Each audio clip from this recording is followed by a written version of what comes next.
All right, we continue with Chapter 6 on shamanism. Something of the world in which these wonder workers move and dwell may be gathered from the legend of the Yakut shaman Aja. His fabulous triple-phased biography commences with a tale of two brothers whose parents had died when they were very young, and when the elder was 30 and the younger 20, the latter married. In the same year, we then are told, a red piebald stallion foal was born, and the signs all pointed to this foal's becoming a beautiful steed. But that same fall, the younger of the two brothers, the one who had married, fell sick and died, and although he lay there dead, he could hear everything that was said around him. He felt as though he had fallen asleep. He could neither move a limb nor speak, yet could distinctly hear them making his coffin and digging his grave. And so there he lay, as though alive, and he was unhappy that they should be getting together to bury him when he might very well have come back to life. They placed him in the coffin, put the coffin in the grave, and shoveled in the dirt. He lay in the grave, and his soul, his heart, cried and sobbed, but suddenly then he heard that someone up there had begun to dig. He was glad to think that his elder brother, believing that he might still be alive, wished to disinter him. However, when at last the cover of his coffin was removed, he saw 4 black people whom he did not know. They took up his body and stood him upright on his coffin with his face turned toward his house. Through the window he could see a fire burning, and smoke was coming from the chimney. But then he heard from somewhere far in the depths of the earth the bellowing of a bull. The bellowing came nearer, nearer. The earth began to tremble, and he was terribly afraid. From the bottom of the grave the bull emerged. It was completely black, and its horns were close together. The animal took the man, sitting between its horns, and went down again through the opening from which it had just emerged. And they reached a place where there was a house, from within which there came a voice of what seemed to be an old man, who said, "Boys, it is true, our little son has brought a man. Go out and relieve him of his load." A number of black, withered men came hopping out, grabbed the arrival, carried him into the house, and set him on the flat of the old man's hands. The old man held him to estimate his weight, then said, "Take him back. His fate predestines him to be reborn up there." Whereupon the bull again took him on its horns, bore him back along the old way, and set him down where he had been before. When the living corpse came to his senses, night had descended and it was dark. Shortly thereafter, a black raven appeared. It shoved its head between the man's legs, lifted him, and flew with him directly upward. In the zenith he saw an opening. They went through this to a place where both the sun and moon were shining, and the houses and barns were of iron. All the people up there had the heads of ravens, yet their bodies were like those of human beings. And there could be heard inside the largest house something like the voice of an old man. "Boys, look, our little son has brought us a man. Go out and bring him in." A number of young men dashed out, and seizing the newcomer, bore him into the house, where they set him on the flat of the hand of a gray-haired old man, who first tested his weight and then said, "Boys, take him along and place him in the highest nest. For there was a great larch up there, whose size can hardly be compared to anything we know. Its top surely reached heaven, and on every branch there was a nest, as large as a haystack covered with snow.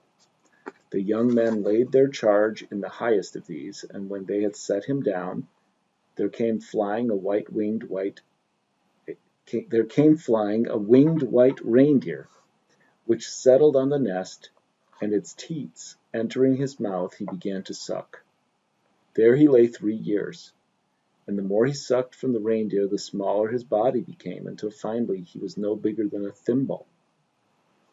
Thus reposing in his lofty nest, he one day heard the voice of the same old man who now was saying to one of his 7 raven-headed sons, "My boy, go down to the middle world, seize a woman, and bring her back." The son descended and presently returned with a brown-faced woman by the hair. They were all delighted, and arranging for a celebration, danced. But the one lying in the nest then heard a voice that said, "Shut this woman in an iron barn, so that our son, who lives in the middle world, may not come up and carry her away." They locked the woman in a barn, and from his nest in a little while the nestling heard the sound of a shaman drum coming up from the middle world, also the sound of a shaman's song. These sounds gradually grew, coming nearer, nearer, till finally from below they appeared in the exit opening ahead, and from the nest could then be seen a man of moderate stature and nimble mane, with hair already grey. Hardly had he fully appeared, however, when, pressing the drumstick crosswise to his forehead, he was immediately transformed into a bull with a single horn that grew forward from the middle of his forehead. The bull shattered with a single blow the door of the barn, in which the woman was locked, and galloped off with her, down and away. What is being witnessed here, the reader may need to be told, is the arrival in the upper world of an earthly shaman coming to rescue the soul of a woman who has passed away. For sickness, according to a shamanistic theory, can be caused either by the entrance of an alien element into the body, as in Mr. Bridges' account of the magic of the Ona, a little mouse, pebble, worm, or some less substantial shamanistic projectile, or by the departure of the soul from the body, and its imprisonment in one of the spirit regions, above, below, or beyond the rim of the world. The shaman, called to a sickbed, must first decide, therefore, what sort of disease is to be treated, and if what is required is massage, purgative herbal treatment, or the sucking away of some intrusive element, he will set to work in appropriate style. But if the soul has flown, his clairvoyant vision must discover its lurking place. Then, riding, as they say, on the sound of his drum, he must sail away, on the wings of trance, to whatever spiritual realm may harbor the soul in question, overwhelm the guardians of that celestial, infernal, or tramontane place, and work swiftly his shamanistic deed of rescue. This latter is the classic shamanistic miracle, and particularly when the patient is already dead, it is an act requiring the greatest physical stamina and spiritual courage.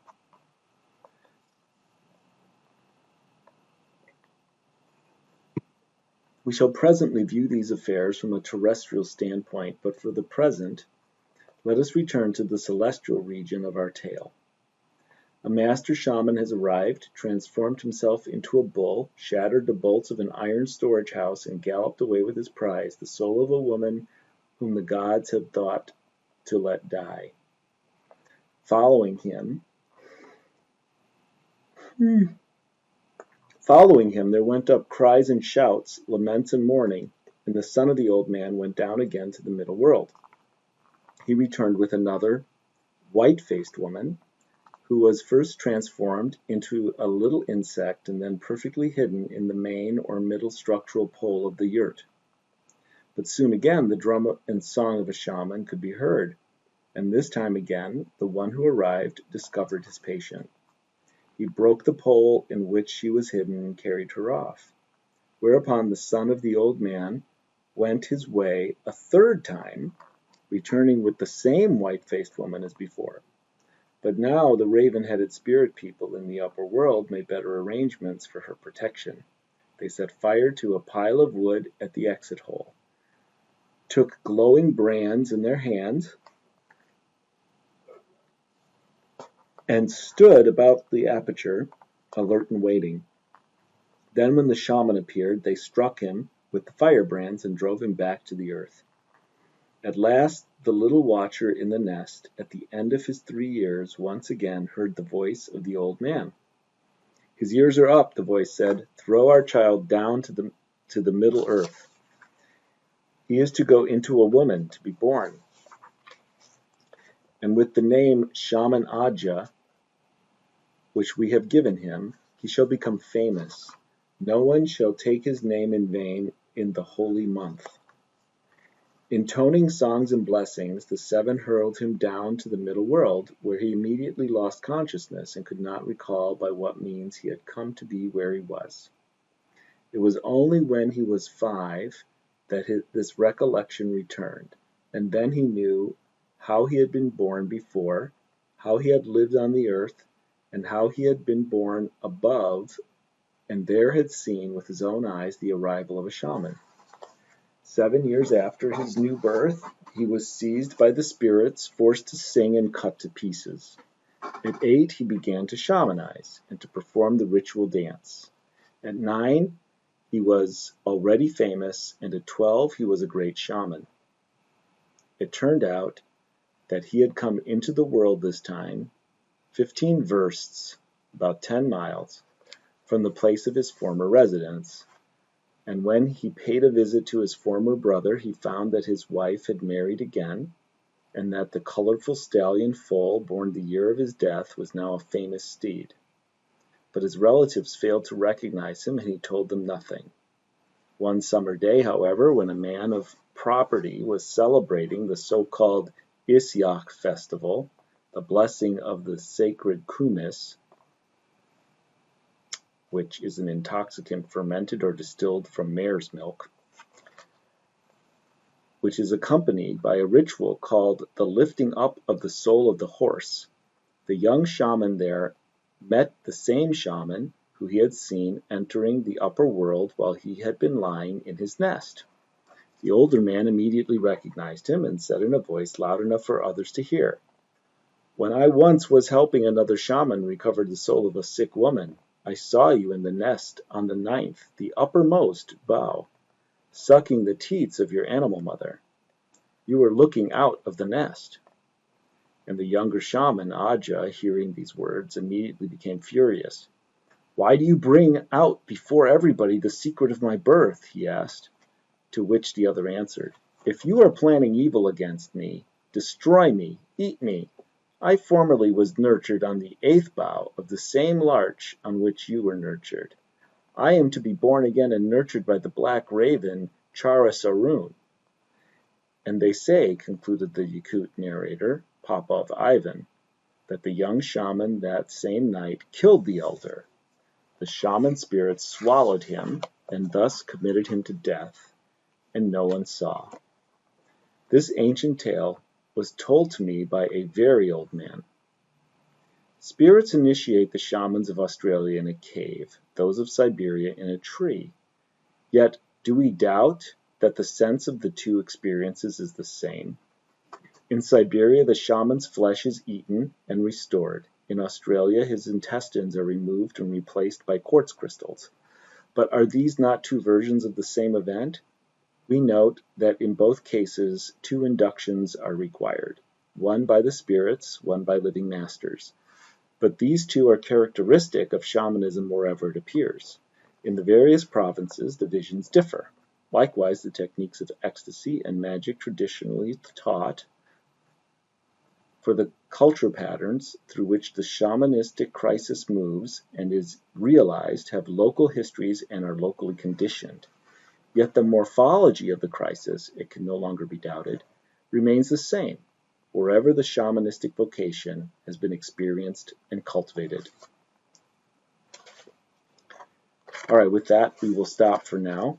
Thanks for joining me, and I hope you enjoyed it.